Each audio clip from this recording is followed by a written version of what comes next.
You know what nobody tells you when you're starting to save money? That the first $10,000 is absolutely brutal, like genuinely miserable. You're scraping together $100 here, $200 there, watching that number in your savings account climb so slowly, it feels like it's never going to matter. You're saying no to things you want.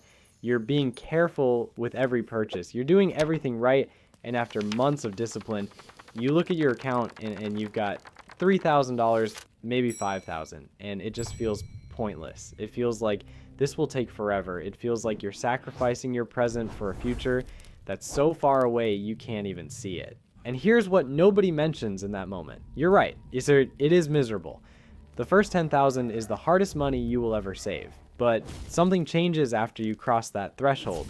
Something shifts, and suddenly the game gets easier in ways you can't fully understand until you've lived through it. My name is Chris, and I spend way too much time thinking about money, financial psychology, and why some people seem to effortlessly build wealth while others stay stuck in the same financial patterns for decades. And what I've realized is that the first $10,000 isn't just hard because of the math. It's hard because you're building something that doesn't exist yet: discipline, habits, identity. But once you get past it, everything changes. And by the end of this, you're going to see exactly why that first 10,000 is so miserable and why pushing through it is the most important financial thing you'll ever do. Let's start with why it's so hard, because I think understanding this makes it slightly more bearable. The first $10,000 is miserable because you're fighting 3 battles at once and they're all working against you.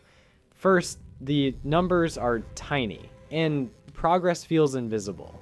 You saved $200 one month, and that's great, but it's 2% of your goal. You can barely see it. It doesn't feel like progress. It feels like you're shoving money into a black hole.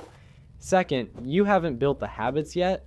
Every decision to save instead of spend requires active willpower. You're not on autopilot. You're constantly fighting temptation, constantly having to choose discipline over instant gratification. It's exhausting. And third, you haven't had any proof that this works yet. You haven't experienced the rewards of compound interest. You haven't seen your money grow on its own. You're operating purely on faith that this will matter someday, but you have no evidence. So you're grinding through this difficult, slow process with no habits to support you and no tangible results to motivate you. That's why the first 10,000 is miserable. You're doing the hardest work at the point when you're least equipped to handle it and least able to see why it matters. But here's what starts to change once you cross 10,000, and this is the part that makes it all worth it. First, the psychology shifts. When you have $10,000 saved, you stop feeling broke. You look at that number and you can't deny it anymore. You have money, real money. Money that could cover an emergency, could give you options, could buy you time if you needed it. That $10,000 isn't enough to retire on or quit your job or anything dramatic, but it's enough to change how you feel. You stop operating from scarcity. You stop feeling desperate about every financial decision, and that psychological shift changes everything.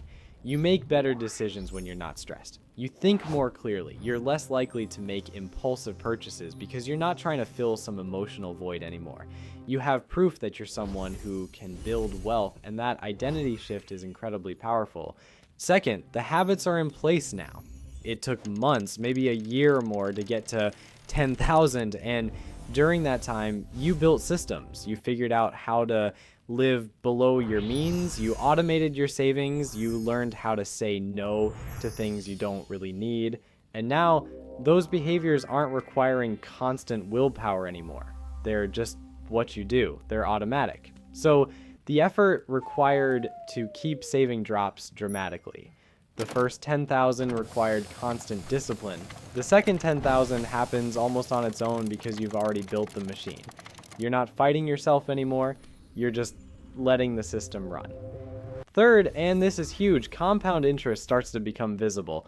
When you had $1,000 and it earned 8%, you made $80. That's nice, but it's barely noticeable. But when you have $10,000 and it earns 8%, That's $800. That's real money. That's money you didn't work for, money that just appeared because you had money invested. And for the first time, you start to see the game working. You start to understand viscerally, not just intellectually, that your money can grow itself. That if you just keep doing what you're doing, the math is on your side. And that realization is incredibly motivating. You're not just saving anymore. You're watching your money work for you. Fourth, the momentum accelerates in a way that feels almost magical. The first 10,000 might take you 2 years of grinding, but the second 10,000, it might take 18 months. The third 10,000, maybe a year. Because now you're combining your continued contributions with the compound growth of what you've already saved. Your money is growing and you're adding to it, and together they're building wealth faster than you could alone.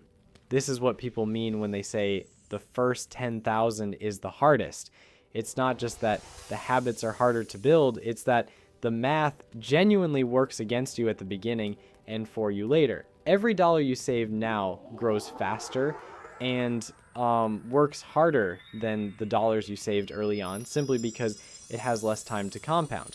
But those early dollars, that painful first 10,000, they're the foundation for everything that comes after.